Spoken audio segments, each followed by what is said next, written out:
I swam underwater for 2 whole days and nights. Right when I was about to pass out, I finally broke through the surface. I gasped for air like my life depended on it. But when I turned around, I saw them, James and Bob. They were clinging to a float, pale and barely conscious. I looked around. There were pieces of the plane wreckage, and somehow, 2 kayaks. I dragged them over and pulled the guys aboard. But I didn't feel any relief. We were surrounded by nothing but ocean, not a single sign of land. And this was still a war zone. Our chances of being rescued were nearly zero. James and Bob started to break down. They were sure we were going to die. I checked the survival pack. 2 chocolate bars, 3 bottles of water. Could have been worse. If we rationed it right, we could last maybe 2 weeks. So we started drifting through the Pacific, with no direction and no plan. At night, we curled up in the cold, damp kayak to sleep, but soon, a strange bumping sound woke us up. Sharks. Not just one, several. They circled us over and over. None of us slept that night. Thankfully, they left by morning. At sunrise, I saw a rescue plane flying overhead. Without thinking, I fired a flare. James dumped green dye into the sea, trying to make us stand out in the blue water, but the plane was flying too high.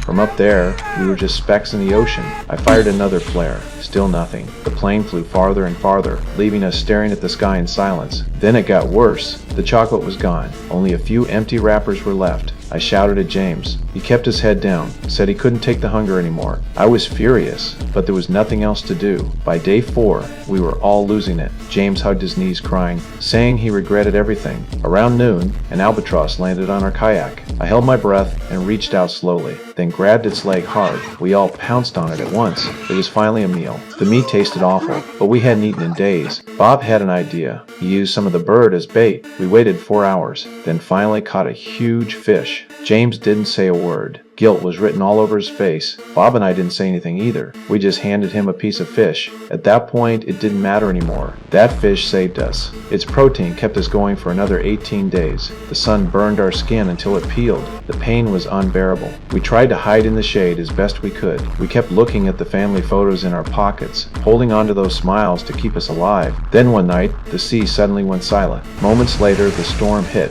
Waves slammed into us like beasts. We held onto the kayaks for dear life, thinking only one thing: don't die. Maybe God really hurt us. When it was over, we were still alive. Even better, it started raining. We opened our mouths and drank, caught every drop we could. Water was no longer a problem, but we hadn't caught a fish in days, so we came up with a new plan: go after the sharks. I waited for the right moment, then grabbed one by the tail. With all our strength, we pulled it onto the kayak. I didn't hesitate. I stabbed it until it stopped moving. The meat was tough and foul, but it kept us alive. Day 27 came. We were still drifting. Just when I was about to give up, I heard the sound of an engine. I looked up, a plane, flying low. I fired a flare. This time,